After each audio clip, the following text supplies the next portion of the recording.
I jumped on him from behind, put him in a headlock, and pulled him down to the floor with my body weight so I could hold him while Naira came and straddled him and then pressed the rag over his face. In November 2015, 21-year-old Ryan Zimmerman vanished after moving to Columbus to live with a married couple in a complex polyamorous arrangement. When jealousy and tensions boiled over, Sarah Buzzard and her new partner, Naira Whitaker, ambushed and strangled Ryan inside the home. To hide their crime, they severed his head and limbs with chilling precision, dumping his torso in a rural creek bed where it sat unidentified for nearly 5 years. The case only broke open in June 2020 when advanced forensic genealogy finally matched the remains back to Ryan, giving detectives the breakthrough they desperately needed. The net closed in by August 2021 when police tracked the killers to Indiana. While Whitaker took her own life as officers arrived, Sarah was hauled into an interrogation room, faced with undeniable digital and forensic proof.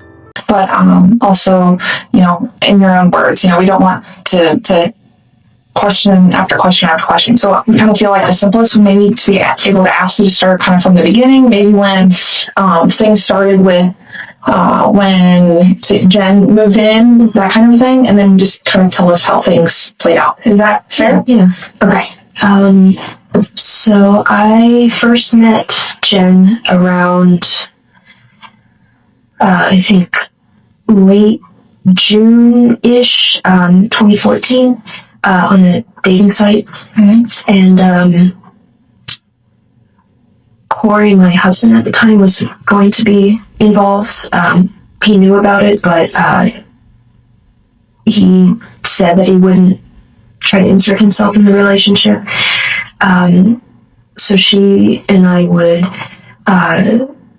meet up for movies at my apartment until around the third date when we became in a sexual relationship.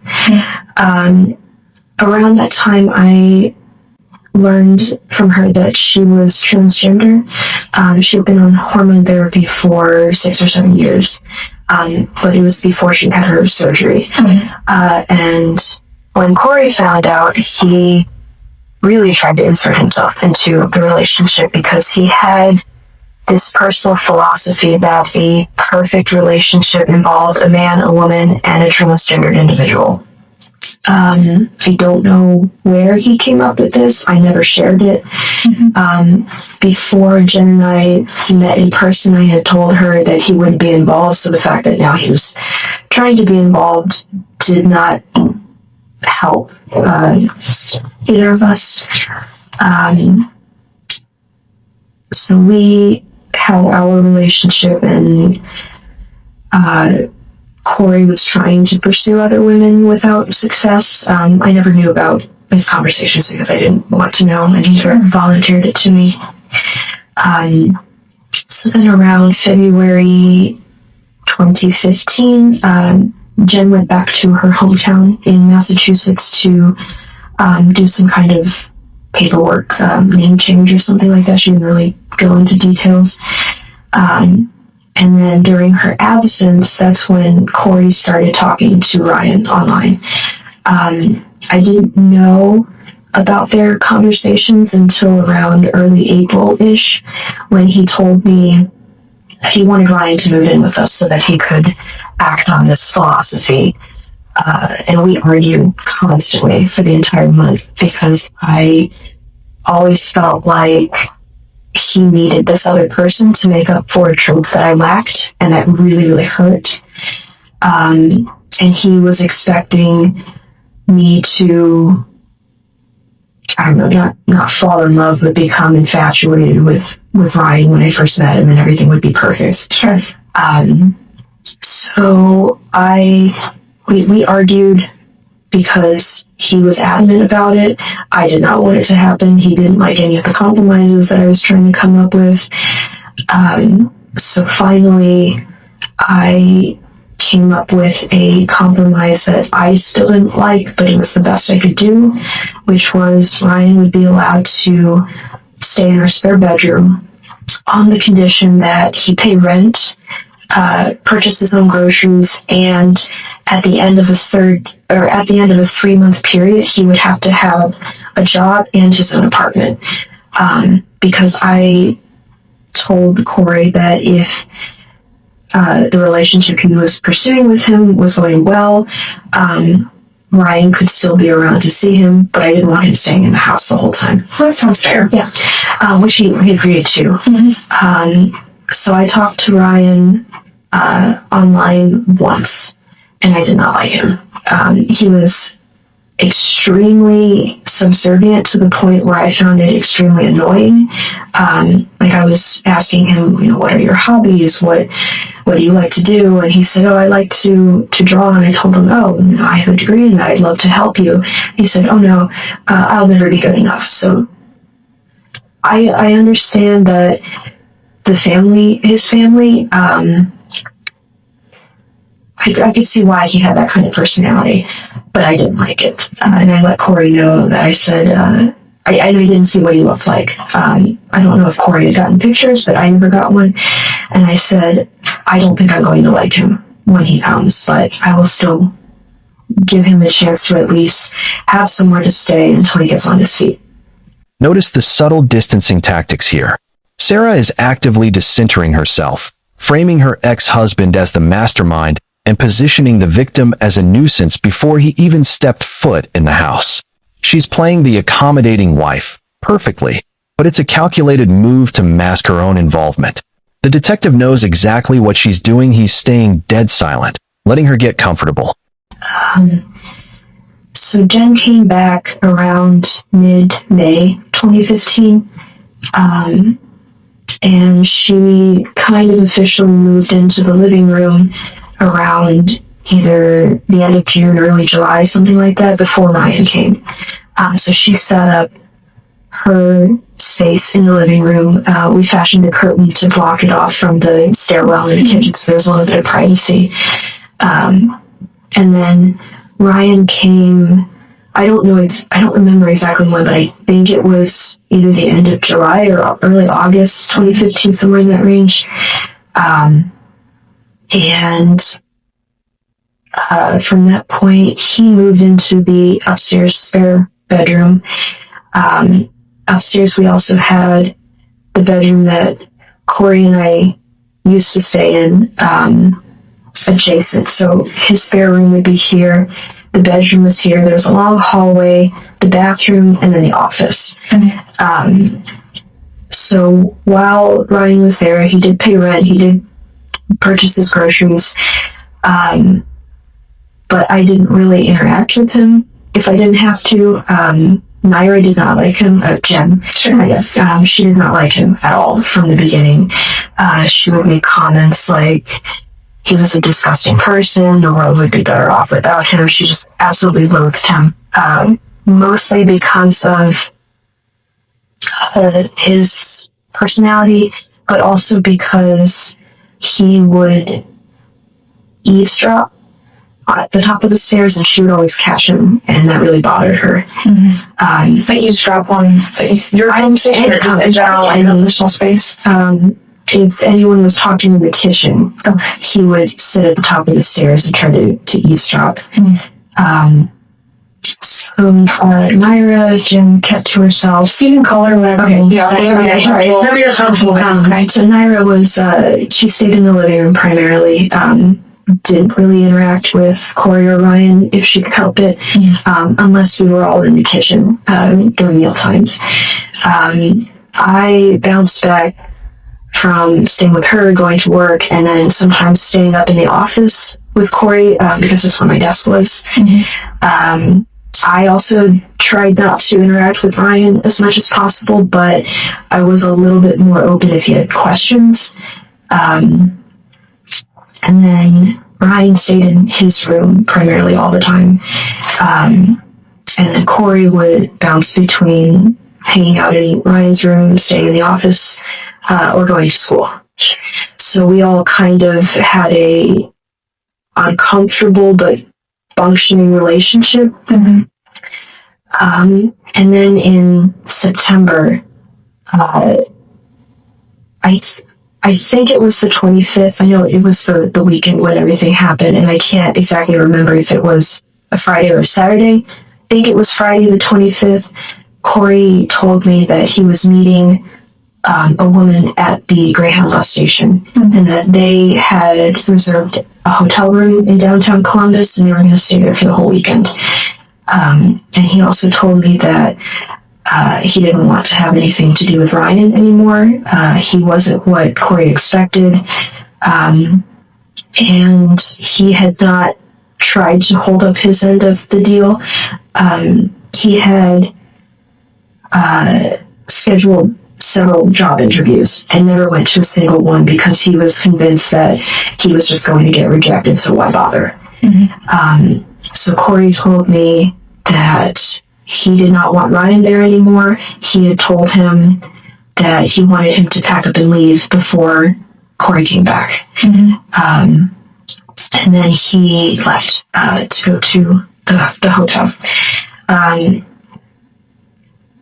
The next day, I don't remember seeing Ryan at all the rest of that day. If I did, it was briefly going to the kitchen to get something, but he didn't really talk to me. On the morning of the 26th, Naira started voicing some plan about killing him, and I did not take her seriously because she would make comments like that sometimes. Like if we were in the parking lot and we saw a woman waiting in her car, she would say something like, "Oh, I wonder what would happen if I just shot her in there," or, "Oh, I wonder what would happen if we drove this cyclist off the road," and things like that. She never acted on them, so I never took her seriously. So when she started saying things about killing Ryan, I didn't take her seriously. Did she first say something that morning, or had she said something? She may have made passing comments prior, but nothing major. It was less about murder, more about just violence. But I can't remember. But if she did, they were short and passed and announced it. When I went upstairs at some point during the day to get something out of the office, Ryan had left a note propped up on the staircase banister asking to talk to me, and I really didn't want to talk to him because I just wanted him to go. So then I went back downstairs, and then later on, when I went to use the bathroom, as I was exiting, he stuck his head out of his room and said, "Can I talk to you?" So I finally did. I sat on the floor and listened as he cried and begged me to give him a second chance. He said that Corey hated him and that he wanted. I tuned a lot of it out because I knew he just wanted a second chance. But I told him, "Look, I'm sorry that Corey said that and that he wanted you to leave before your 3-month period, but if that's what he wants, then I'm going to stand by it. Plus, I pointed out, you haven't tried to go to any of your job interviews, and you can't use the excuse that you didn't have a car or you didn't have a resume that had interested them enough to schedule it. You just didn't want to go because you chickened out." And I said that I wouldn't do anything. That if that's what Corey wanted, then he would have to leave this weekend. Which is not what he wanted to hear, but he agreed to it. So then I left, I went back downstairs, and I filled in Naira on what he had told me. And that's when she went back to fleshing out her plan. I still didn't take her seriously, but I was starting to get worried because of how intricate it was getting.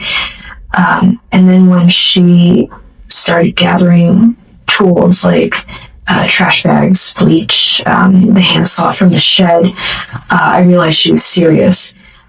So I tried to talk her out of it, calmly at first, and then I started getting a little hysterical. And she told me that if I didn't help, that she was going to do it anyway, and that it was going to be a lot messier and a lot harder to get everything done by herself. and that Corey would probably come home before she was finished. Here, the narrative shifts. Sarah tries to sell the reluctant accomplice angle, claiming she was forced into this by fear. But the details she's dropping tell a completely different story.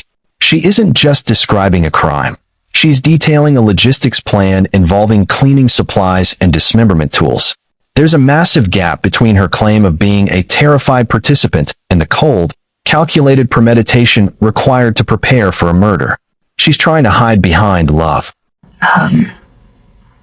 So she said that she would just give me a small role to play, but she would do most of the heavy work. And usually at this point, the attorneys ask me, well, why did you do it? Why didn't you call the police? Why didn't you kick her out? And it was because I loved her. I knew that she wasn't a good person. I knew that she was kind of borderline sociopathic. She liked to manipulate people, including me early in our relationship, but she was the only person who had been there for me through everything that Corey had put me through. And she was the first person that I actually felt like cared about me. Maybe not so much at this point in our relationship, but later on, she was fiercely loyal to me. Mm-hmm. And so I didn't want to lose her. So I agreed that I would help. So in the evening, we waited until Ryan went upstairs to use the bathroom, and then we both went into the office. She had a rag that she dipped in bleach, and she had the bottle of vinegar next to her to add to it when the time came, because I guess they had some kind of chemical reaction or released some kind of poisonous gas. I don't really know, but she did research for it. So when Ryan came out, I was waiting in the doorway of the office, waited until he walked down the hall, and then I jumped on him from behind, put him in a headlock, and pulled him down to the floor with my body weight so I could hold him while Naira came and straddled him, and then pressed the rag over his face. When he started making these guttural gasping noises, Naira let me get out from under him, and I curled up in the office and cried. I didn't want to look at her or him. I wish that I didn't have to do it, but it was done, and I was so scared and horrified, but I didn't stop. I didn't stop her. I didn't close her out. More videos like this are available at Crime Circus on YouTube. So I stayed in the office. I didn't know that she had put duct tape over his face until the prosecutors or you, or I can't remember, somebody told me that when they examined the head that there was duct tape on it. So I didn't see her do that. I'm guessing she did it to make sure that he wouldn't breathe if he wasn't fully dead. And then she asked me to help her move him into the bathtub, but I wouldn't do it. I said I didn't want to see his face. I couldn't bring myself to look at him. The only thing I could see were his calves sticking out, and his skin had turned white, so I knew that he had died. So I stayed in the office for a while until she did get him in the bathtub, and she had put a trash bag over his head and severed it, and then put that into the freezer so that she could deal with it later. And she started using the handsaw to take off his hands and feet at the joint. And at that time, because his face, I didn't have to see his face anymore, I came out to help, and she gave me his clothes, instructed me to put it in the trash bag while she worked. And And after, I'm not sure how much time passed, it felt like maybe an hour, she started to get intestinal cramps. So she went to lie down and said I had to take over. So I put the hands in one bag, the hands and the feet she told me to put in a bag, and then she also put it in the freezer for later because she said those would be the two big identifying factors and she would have to deal with them separately. So I removed the forearms and the calves at the joints. And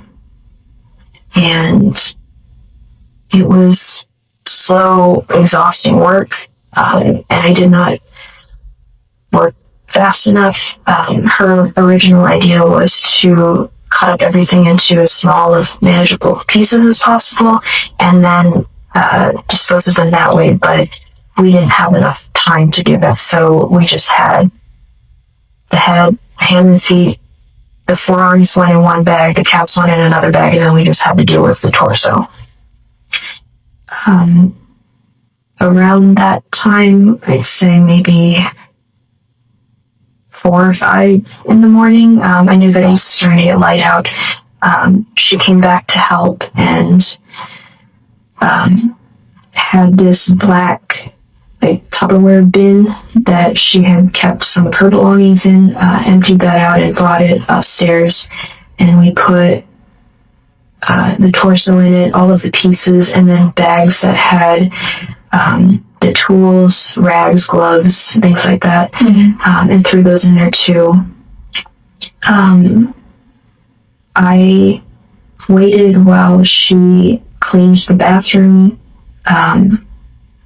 quickly. She said she would do a more thorough job later. And then we took the bin and put it in the back of Ryan's car. Sometime between, sometime on the 26th in the afternoon, she had apparently talked to a friend online who arranged to purchase Greyhound tickets for us.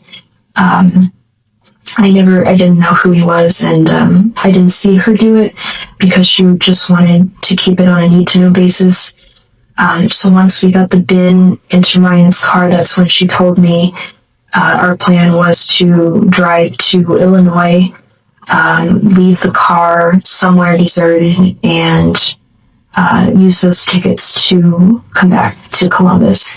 So we started driving, and I stopped for gas after maybe half an hour to an hour, and then that's when the car wouldn't start again.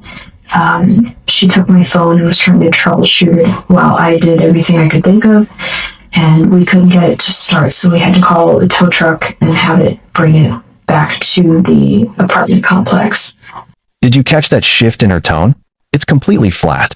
She's talking about severing a body and storing remains in a freezer with the same emotional detachment most people use to describe an errand. This is classic flat effect, a hallmark of someone who has completely dehumanized their victim. Imagine the sheer, raw panic of having a dismembered body in your car when it breaks down on the side of the road. And we asked the driver to leave it on the side of that road that ran past the complex that I don't think was actually part of it. And then Naira said that I needed to bring my car around because we'd have to use it instead.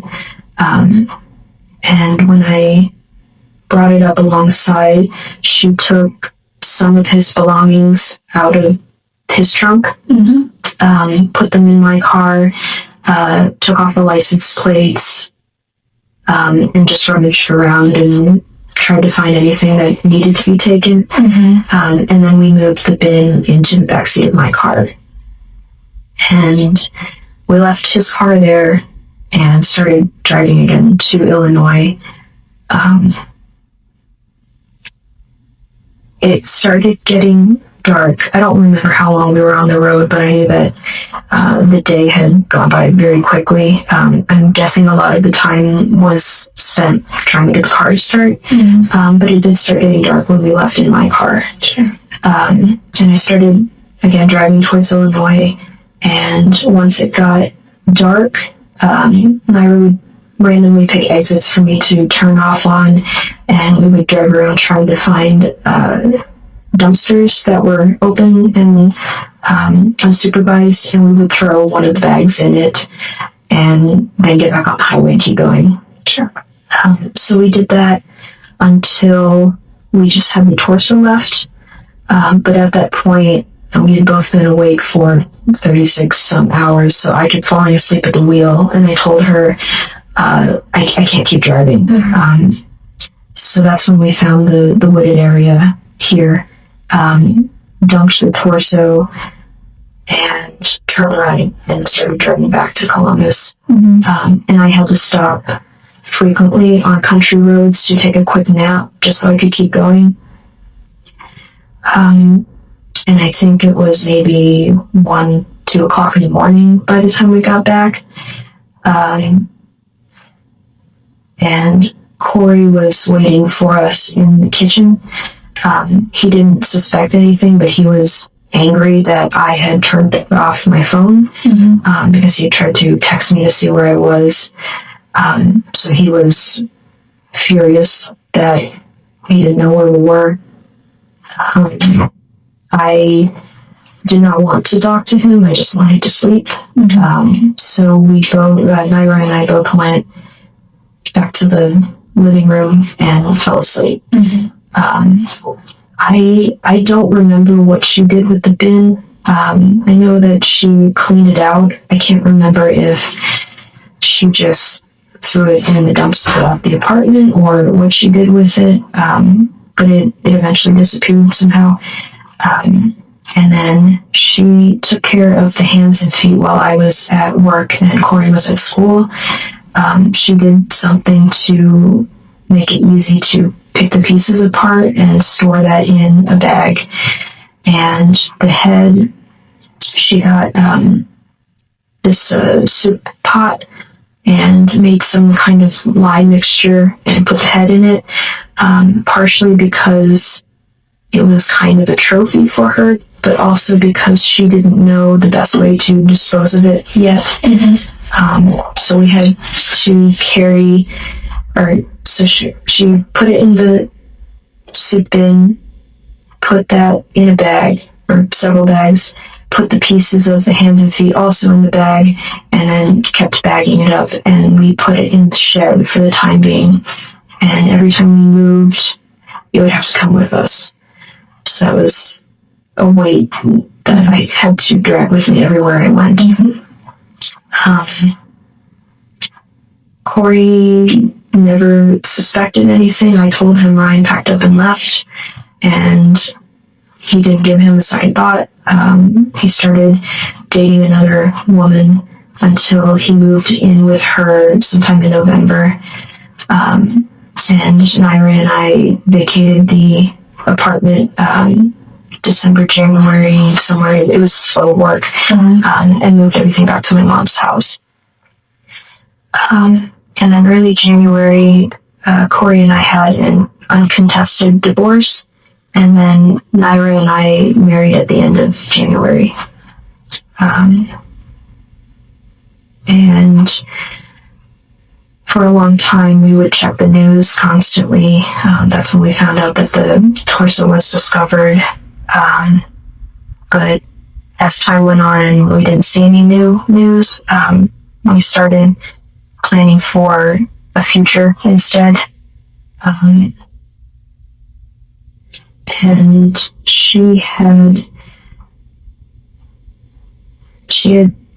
we made a suicide pact that should something go wrong or we get discovered, that she was going to shoot me first and then kill herself, because she said she would rather die than spend her life in prison, especially since at the time she was still anatomically male. So she said that she would probably have to go to the male prison, and that was a death sentence in itself, because she was very, very feminine.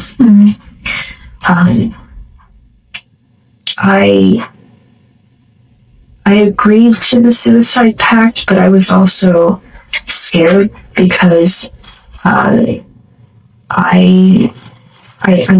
terrified of death. I did not want to have it go that way. Sure. But as time passed and nothing new happened, I started to feel better. That maybe we'd be able to live a life together.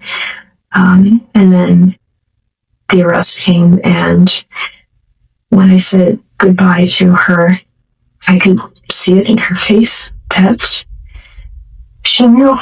And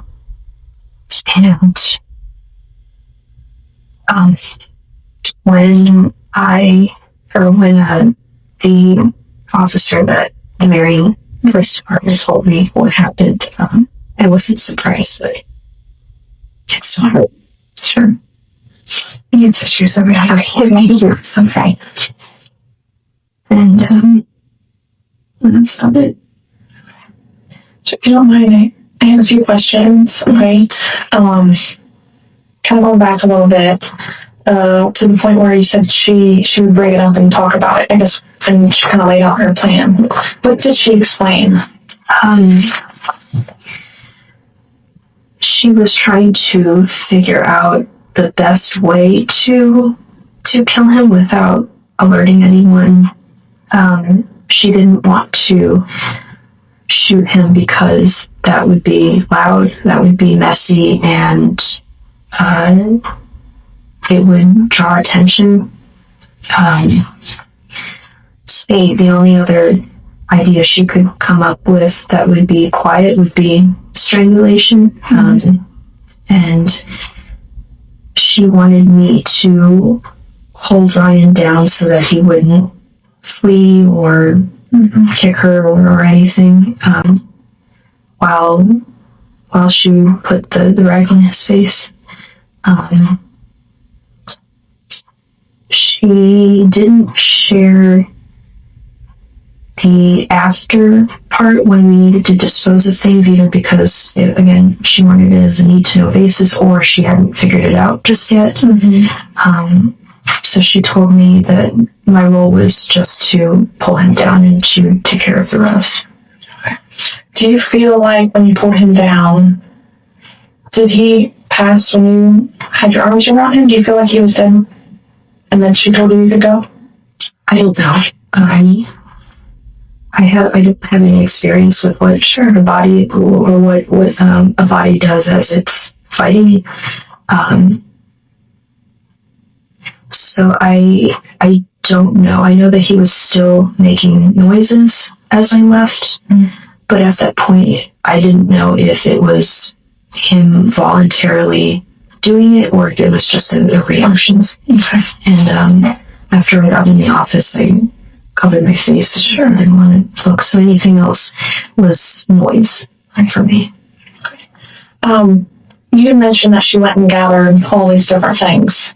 And I guess, what do you mean she went and gathered? Did she go to a store to buy some of this? No, she got everything in the apartment, trash bags and bleach and vinegar were in the kitchen, cleaning supplies. I don't remember where the handsaw came from. I don't know if someone left it there, if it was Corey's. It was something that I saw but never really thought about, but she knew that it was in there. In the shed, okay, which is the outside little closet type thing. Yeah. Okay. Can you describe the cell to me? It was... Or draw it?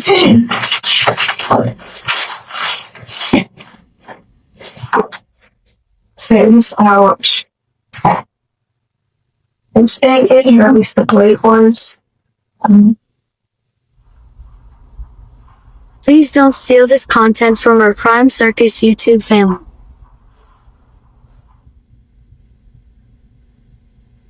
So I pulled the like this where this was the brain. Sure. That was the handle, and then the blade was right here. Okay. The pot, you mentioned that she got a pot. Did she go purchase that somewhere? Did you guys use that previously for cooking, or where did that come from? I think she had it with her. I know that it wasn't something that I had ever used. I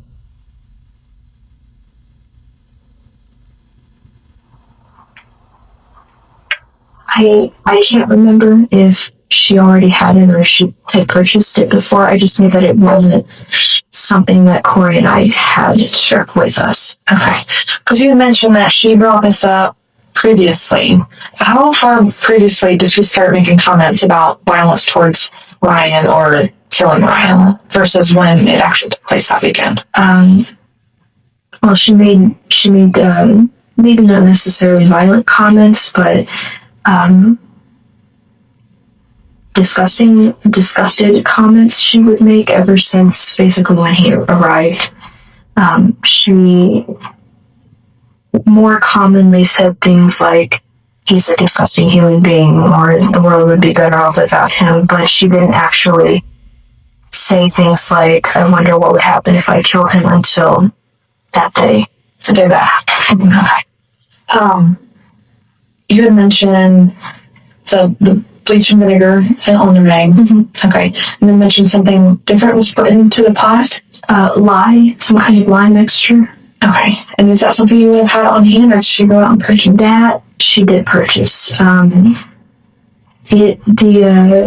head in the freezer didn't draw any attention because she had packed like vegetables and stuff in front of it, so it didn't look like it was anything. She asked me to drive her to Lowe's to purchase the lye and then brought it back. Okay. You had also mentioned that she did her research. Mm-hmm. What do you mean by that? Researching the chemical reaction.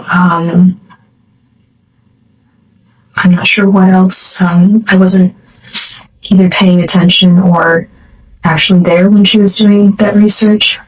Did she have her own computer? Mm-hmm. Okay. Own accounts, that sort of thing? Because as we previously mentioned, or just spoke, there was different searches and things on your Google. Would that have been used, like searching the jugular, that sort of thing, to make sure you got it right the first time? I didn't search for it. It may have been something that she searched for, because I would let her borrow my phone if she needed something right away. So I don't recall making the search myself. Sure. Because I can't think of any information that I would have gotten from it. Mm-hmm. So that would be something that she might have done. The car, the troubleshooting with the car, I knew that she did.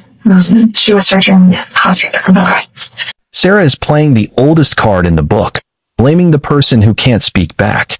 With Naira dead, she's dumping every bit of premeditation, the research, the supply runs, the tactical planning onto someone who can't defend themselves. But listen closely to the detective. He isn't just listening, he's laying a trap. By asking these hyper-specific questions about their digital footprint, he's letting her know they've already seen the search history. The days leading up to this, you mentioned that Corey indicated that he, wanted Ryan gone, basically. Was how do you say, is it Naira? Naira. I'm sorry. It's a mess up every time. Was she a part of those conversations when he would explain that to you? Did she know that you wanted him out of the picture? Typically, he wouldn't say it while she was there, but I would relay the information to her, just so everyone was on the same page. Sure. Okay. Did Corey ever tell you one of the issues were right and why it ended so abruptly? Part of it was he discovered that Ryan had, I think it was genital herpes. I think it was some kind of herpes, because I don't know exactly what went on between the two of them, so I don't know how he found out or if Ryan told him or something, but that was kind of the last straw for him, because Ryan wasn't what he expected or wanted, because he wasn't able to start any sort of hormone therapy or see a psychiatrist for it. he was physically male, very much so, and I don't think that's what Corey expected. I don't know if he had gotten photos of Ryan that made him believe that he looks another way, but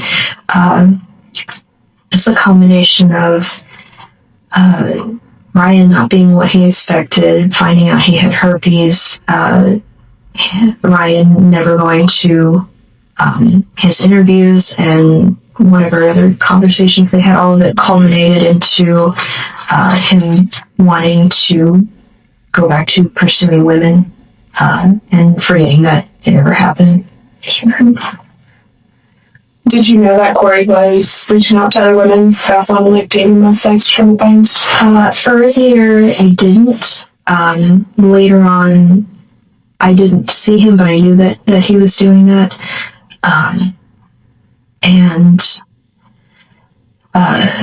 He, even before he started trying to act on this three-person philosophy, he was pursuing women to try to have a threesome. And he would contact my friends while I was in college, asking them if they would be interested in pretending like I was also agreeing to the idea and never knowing about it. So I lost a lot of friends. People stopped hanging out with me. Roommates would call me furious, and they have to tell them this is the person I put in. So it was something that he always did. But after Ryan, it was more open, I guess. I didn't see the messages. He didn't explicitly tell me about them, but I wasn't surprised if he'd say, you know, I'm meeting this girl somewhere or whatever. Going back to the items used in store, you mentioned she got it all from the house, so like the trash bags. The vacuum seal bag, do you recall that? Those, I think we got after we moved to our first apartment in Pennsylvania, because it started to smell a little funny, so we needed a better seal. And her mother had needed vacuum bags anyway, so we bought some, took what we needed out of it, and then mailed the rest to her mom to use. Okay. And then the duct tape, as you mentioned, we were told by your attorneys or what have you. And I showed you a picture of the duct tape that's like an aqua blue. Do you recall having that on hand? That was mine. That was yours. She most likely got it out of the office because I used it to like decorate notebooks and stuff like that. Sure. So, and the days leading up, do you recall going with Ryan to Kroger or anything like that, or did you all go to Kroger and make multiple different transactions? It depended. He did come with us on a few occasions in my car, and once we got there, everybody would kind of split up to get their own things. Corey would go either by himself or with Ryan, and then Naira would come with me. We all did separate transactions, and once we were done, we would load up everything in the car and come back. I think he also went to Kroger or places like that on his own. But if everybody needed to go to the grocery anyway, then we would just all go. Do you recall any larger purchases? Say there was multiple transactions the day before at Kroger for like around $100 each. That was for the rent. I'm trying to remember how much I charged. I think I want to say it was $200 because I think our rent was $600, something like that. So he would pay for a third of it. I would pay for a third for Naira and myself because she didn't have a job, and then Corey would pay the other third. So I do remember asking Ryan to withdraw that money for rent. And because there's a limit on how much cash back you can get, he'd have to do it a few times. Okay. That makes more sense. I appreciate that. Do you recall, I guess, what happened with his debit card or what have you after he and Naira kept them. I don't know what she did with them. I think she also got maybe like a flash drive or a hard drive. But she kept all of those to herself. I don't know exactly what she took. Please don't steal this content from our Crime Circus YouTube family. Yeah, I can't remember what was in the trunk. Okay, bags, boxes, and she took what she wanted and then stored it in her area. Okay. So you don't know if the debit card would have been used by either of you after he had been deceased for a couple weeks. Okay. Do you recall if anything else was in, I guess the torso was in its own bag? Mm-hmm. Okay. Was there anything else of his belongings or clothing-wise that would have been in there? That not in that bag, because it took up most of the bag. I think we had to maybe double bag it, but any small belongings like his clothes would have been put in its own bag because that was something that we could easily put in one of the dumpsters.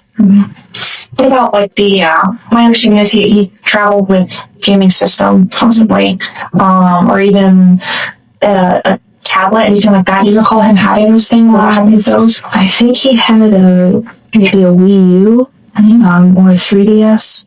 That was something that Naira kept, and I don't know what she did with it. I wouldn't be surprised if she sold it because she would buy and sell a lot of electronics and fix them up and then resell them. Sure. So I imagine that she did that at some point, but it would have been on her own. The only thing I would have done would be take the box to the post office for her. When she does those transactions. Okay. So I remember seeing the Wii U gamepad screen a couple of times, and then I didn't see it again. Okay. It might seem strange that a homicide detective is digging into a gaming console and bank cards, but follow the money.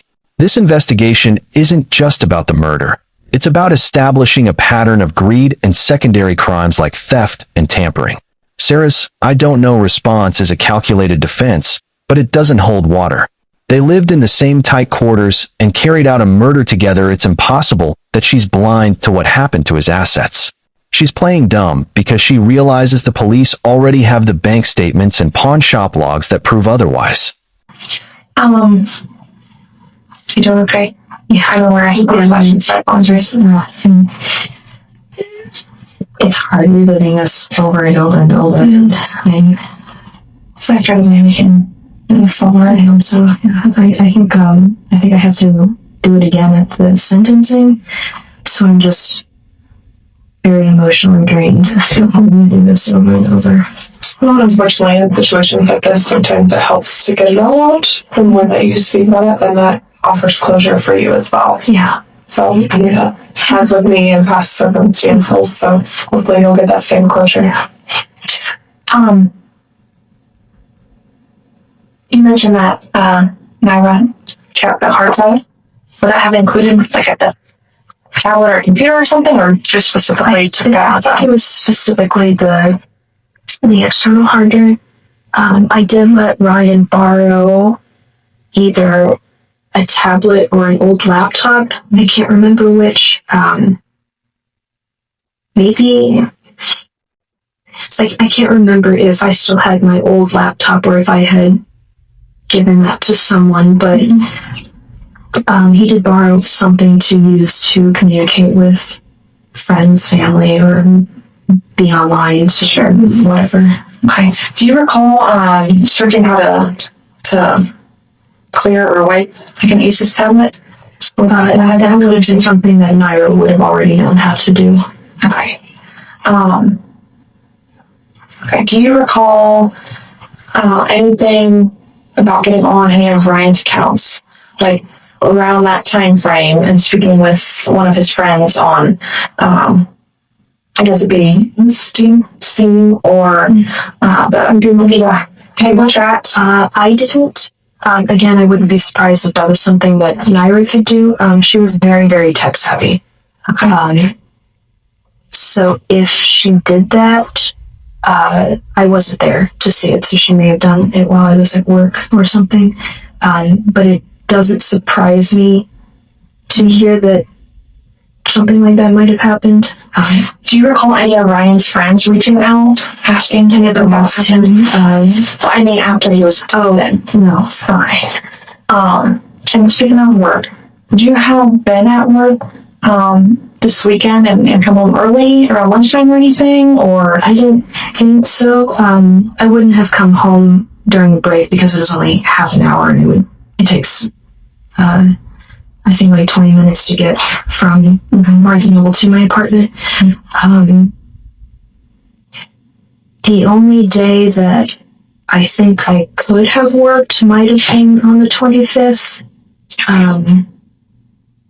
But I know I definitely didn't on that Saturday and Sunday because I was helping her with everything that whole time, and I don't know if I called off work. I don't think I did. If I did, it would have been that Sunday when we came back early in the morning, or the day after, but I can't exactly remember. Sure. But I do know that on at least the 26th and early on the 27th that I was scheduled to work. Fine. So just so I understand, the 25th is when Corey would have went to meet the I woman. believe so. Okay. Did he drive there himself? Did anybody bring him there? So I can't remember if I had given him a ride there or if he took the bus. Because I know on that one instance I gave him a ride, and another time he went by himself. Okay. And I get that mixed up. Sure, that's fine. But he got there somehow. Okay, so he went on the 25th, and then Saturday the 26th. When did, I guess, the plan start playing out? When we woke up, maybe it was like 10:30, 11, somewhere in the late afternoon, late morning, early afternoon.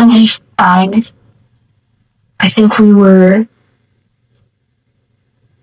just relaxing in bed, and that's when she started thinking out loud about those things, and I was kind of half asleep, so it was just more of her ramblings to me.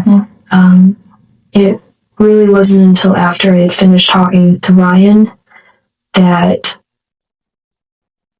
her fixation on the plan started to get worrisome, because before it would have just been like really basic info, like, oh, we kill him and then come up and throw him somewhere, and that was the end. But when she started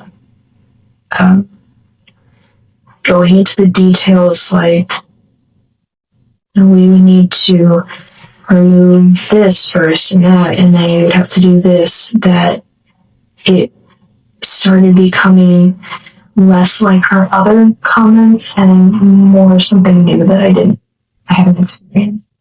Sarah Buzzard played her final card in the courtroom, trying one last time to paint herself as a helpless pawn tangled up in Naira's violent plan. She claimed she simply didn't have the emotional strength to stop the bloodbath. The judge didn't buy it. Facing a mountain of digital forensics and her own cold-blooded confession, Sarah pleaded guilty to aggravated murder to dodge the death penalty.